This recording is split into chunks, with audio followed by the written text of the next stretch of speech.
میں آپ سے شیخ یہ پوچھنا چاہتا ہوں، کوئی ایسی دعا بتا دیں اس فیئر کو اوور کم کرنے کی، جیسے آپ نے ایک تو یہ اللہ اللہ ربی لا شرک بھی شیئن، اور کچھ ایسے کلمات پتہ لگ جائیں جو دعا کریں تو ایک تقویت ملے؟ ایک تو استغفار جو ہے نا، صحیح، بہت بڑی چیز ہے استغفار کے بہت سارے کلمات حدیث کے اندر آئے. صحیح. ایک ہے استغفار رب اغفر لی وتب علی انک انت التواب الغفور، بہت شاندار استغفار ہے. قرآن مجید میں نہیں، یہ حدیث میں حدیث رب اغفر لی وتب علی انک انت التواب الغفور.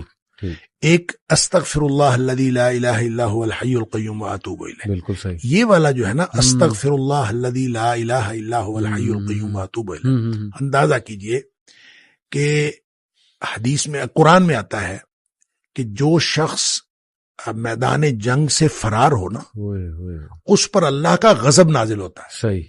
یعنی میدان جنگ سے، میدان جہاد سے جو شخص فرار ہو، صحیح. اس پر اللہ کا غضب نازل ہو. صحیح. اس قدر اس نے بڑا جرم کیا. نبی کریم صلی اللہ علیہ وسلم فرماتے ہیں کہ جو شخص سوچ سمجھ کر 3 دفعہ یہ پڑھ لے، استغفر اللہ الذی لا الہ الا هو الحی القیوم واتوب الیہ، 3 دفعہ سوچ سمجھ کے پڑھ لے، نبی پاک صلی اللہ علیہ وسلم نے فرمایا اللہ تعالیٰ اس کے سارے گناہ معاف کر دیتا ہے، چاہے وہ میدان جہاد سے فرار ہوا ہو. اللہ. اب اندازہ کریں پیچھے بات کیا رہ گئی. اللہ. یعنی اتنا بڑا اگر گناہ اس سے سرزد ہوا ہے اور وہ اللہ سے معافی مانگتا ہے، استغفر اللہ الذی لا الہ الا هو الحی القیوم، 3 دفعہ یہ کہتا ہے تو اللہ تعالیٰ اس کے سارے گناہ معاف کر دیتا. پھر حدیث میں آتا ہے کہ سبحان اللہ و بحمدہ، جو شخص یہ 100 دفعہ پڑھتا ہے، سبحان اللہ و بحمدہ، بس اتنا، اور اللہ تعالیٰ اس کے گناہ معاف کر دیتا ہے، چاہے سمندر کی جھاگ کے برابر ہو. یعنی جتنے بھی گناہ ہیں اللہ تعالیٰ معاف کر دیتا ہے. بالکل. تو یہ اسی طرح جو اللہم اجرنی من النار ہے، جی ہاں، یہ 7 دفعہ اگر کوئی شخص صبح کے وقت پڑھ لے، 7 دفعہ شام کے وقت پڑھ لے، اگر اس دن میں اور اس رات میں اس کی موت آ جائے اللہ تعالیٰ جنت عطا فرما دے گا. پھر سید الاستغفار ہے، یہ تو میں سمجھتا ہوں شارٹ کٹس ہیں. تو سید الاستغفار 1 دفعہ پڑھ لے، اللہم انت ربی لا الہ الا انت خلقتنی وانا عبدک وانا، تو یہ 7 دفعہ، یہ 1 دفعہ پڑھ لے.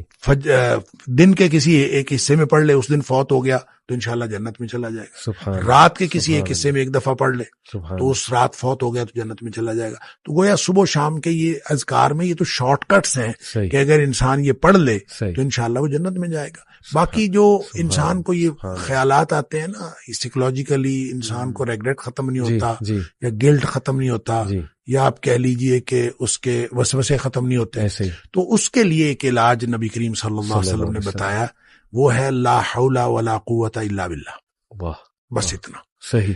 اور اس کو اگر 100 دفعہ کوئی شخص پڑھ لے، لا حول ولا قوت الا باللہ. صحیح. لیکن پڑھنا کیسے ہے؟ پڑھنا اس طرح نہیں ہے کہ آپ بس پڑھتے جائیں. یہ ہے کیا؟ لا حول ولا قوت الا باللہ اصل میں کیا ہے؟ حول کا معنی بھی قوت ہے اور قوت کا معنی بھی قوت ہے. لا حول ولا قوت، یوں کہہ لیجئے نہ کوئی اجتماعی طاقت، نہ کوئی انفرادی طاقت، الا باللہ، سوائے اللہ کے. یا نہ گناہ چھوڑنے کی طاقت، نہ نیکی کرنے کی طاقت، الا باللہ. یعنی یا تو ایک کو پازیٹیو بنا لے، ایک کو نیگیٹو بنا لے، یا ایک کو اجتماعی یا ایک کو انفرادی. اب اللہ کے سامنے اس کو اپنا مسئلہ سمجھ کے نا، اپنا جو بھی مسئلہ ہے وہ سوچے، اور سوچ کے اپنے اللہ کے سپرد کر دے. یا اللہ میری تو کوئی طاقت نہیں، نہ انفرادی نہ اجتماعی، الا باللہ. ہاں تو عطا فرمائے طاقت تو ہو سکتی ہے. یوں میں اس کو کہتا ہوں یہ بے بسی کا کلمہ ہے. بے بس آدمی اپنے اللہ کے سامنے بے بسی کا اظہار کرے اس کلمے کے ذریعے. صحیح. تو پھر یہ نبی پاک صلی اللہ علیہ وسلم نے فرمایا، جس شخص نے کہا تھا نا مجھے وسوسے آتے ہیں، آپ نے فرمایا لا حول ولا قوت الا باللہ پڑھا کر، تیرے وسوسے بھی ختم ہو جائیں گے، اور اس کے علاوہ اللہ تعالیٰ تیرے 100 مسئلے حل کر دے گا. آپ اندازہ کریں ایک شخص کے 100 مسئلے ہوتے نہیں ہیں. 2 نہیں تو 4، 4 نہیں تو 6، 6 نہیں تو 8. اس سے زیادہ مسئلے تو کسی کے ہوتے ہی نہیں. تو لا حول ولا قوت الا باللہ پڑھنے سے وسوسے بھی دور ہو جاتے ہیں. اور اس کے علاوہ، اور وسوسے جب حدیث میں اس کا لفظ وسوسے آتا ہے تو میں اس کا سمجھتا ہوں کہ اس سے مراد سائیکولوجیکل پرابلمز ہیں. تو جتنے سائیکولوجیکل پرابلمز ہیں وہ اس سے حل ہو جاتے ہیں. اللہ کا ذکر ہر اعتبار سے بہترین ہے، لیکن بعض تو بالکل ایسے ہیں جیسے وہ تیر بہدف ہیں کیا بات. تو اور یہ شیخ اس کو جنت کے خزانوں میں سے بھی بالکل، اس کو لا حول ولا قوت الا باللہ، اس کو نبی اکرم صلی اللہ علیہ وسلم نے جنت کے خزانوں میں سے خزانہ بھی قرار دیا. اور جس کو جنت کا خزانہ مل جائے اس کو اور کیا چاہیے. آپ کو شاید میں نے یہ واقعہ پہلے سنایا ہو. جی. میرے والد صاحب رحمۃ اللہ علیہ بہت زیادہ ذکر کیا کرتے تھے جوانی میں. صحیح. اور ہماری دادی بھی بتایا کرتی تھی کہ یہ محی الدین بڑا ذکر کیا کرتا تھا. تو اس کے مختلف وہ جنگل میں چلے جاتے تھے، بعض اوقات اپنا ان کا تو طریقہ کار تھا. والد صاحب نے خود مجھے یہ واقعہ بتایا. وہ کہتے ہیں کہ مجھے ایک دفعہ یہ حدیث نظر سے گزری کہ جنت کے خزانوں میں سے خزانہ ہے لا حول ولا قوت الا باللہ. تو کہتے ہیں میں نے اس کے بعد باقی سارا ذکر جو ہے کم کر دیا. اچھا. تو سب سے زیادہ اسی کو پڑھا لا حول ولا قوت. کہتے ہیں میں نے یہ سوچا کہ جس کو جنت کا خزانہ مل جائے اس کو اور کیا چاہیے. تو کہتے ہیں میں نے صبح و شام کثرت کے ساتھ لا حول ولا قوت الا باللہ بس یہی پڑھا. اصل میں یہ بات والد صاحب نے مجھے اس سوال کے جواب میں بتائی تھی کہ والد صاحب نے کبھی بھی دنیاوی طور پر کوئی کاروبار، کوئی جاب نہیں کی. اچھا.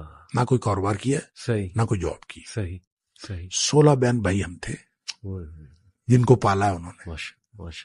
تو میں نے ایک دفعہ ان سے پوچھا تھا کہ ابا جی آپ کو کبھی زندگی میں کاروبار کرنے کا خیال نہیں آیا؟ ان کا آیا تھا، ان کا کاروبار کا خیال آیا تھا جوانی میں. پھر انہوں نے یہ واقعہ بتایا. ان کا جب یہ میں لا حول ولا قوت الا باللہ بہت زیادہ پڑھتا، اس سے پہلے کہتے ہیں میں سوچا کرتا تھا کہ میں کوئی کاروبار کر لوں. تجارت کہتے ہیں مجھے بہت پسند تھی، اس لیے بھی پسند تھی کہ نبی پاک صلی اللہ علیہ وسلم کو تجارت پسند تھی، اور اس لیے بھی کہ نبی پاک صلی اللہ علیہ وسلم فرمایا اس میں بہت زیادہ برکت ہے. کہتے میں سوچا کرتا تھا، کیا نہیں کبھی. تو جب لا حول ولا قوت الا باللہ میں نے بہت زیادہ پڑھا تو کہتے ایک دفعہ خواب میں مجھے اللہ تعالیٰ نے دکھایا کہ میرا یوں کر کے دھڑ جو ہے وہ آدھا کر دیا گیا. اچھا. آدھا کر کے مجھ سے الگ کر دیا گیا. اچھا. اور میرا آدھا دھڑ الگ ہو گیا لیکن میں باقی کا پھر بھی مکمل ہوں. یعنی وہ آدھا دھڑ الگ کر دیا گیا ہے اور میں پھر بھی مکمل ہوں. اور مجھے خواب میں ہی بتایا گیا، یہ سمجھایا گیا کہ تیری دنیا ہم نے تجھ سے الگ کر دی ہے. جنت مانگتے تھے نا اللہ، تو ہم نے تجھ سے تمہاری دنیا الگ کر دی ہے.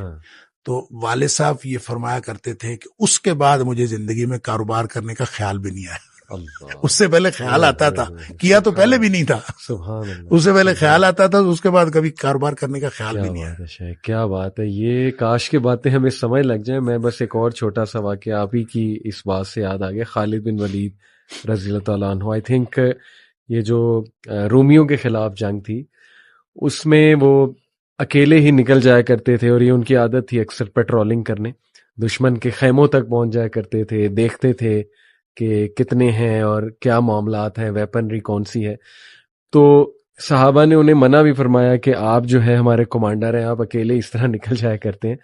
تو انہوں نے اس موقع پہ ایک بات کی کہ کیا تم نے حدیث نہیں سنی؟ اللہ کے نبی صلی اللہ علیہ وسلم نے فرمایا کہ وہ انسان جو اللہ کا ذکر کرتا ہے اور جو نہیں کرتا اس کی مثال زندہ اور مردے کی. انہوں نے کہا یہ سارے مردہ ہیں، میں زندہ ہوں. میں تو اس لیے وہاں پہنچ گیا. تو شیخ یہ اگر ہمارا بلیف بلڈ ہو جائے ذکر پہ، ایمان کی بات، اور یہ ایمان ہمارا بلڈ ہو جائے تو میرا خیال سارے مسئلے حل ہیں. اور بس اختتام یہاں پہ کرتے ہیں شیخ، جو آپ نے وہ بدو کی بات بتائی کہ کیا اس کا گمان تھا اللہ رب العالمین کے بارے میں کہ اس نے کہا کہ یا رسول اللہ میرا حساب کون لے گا؟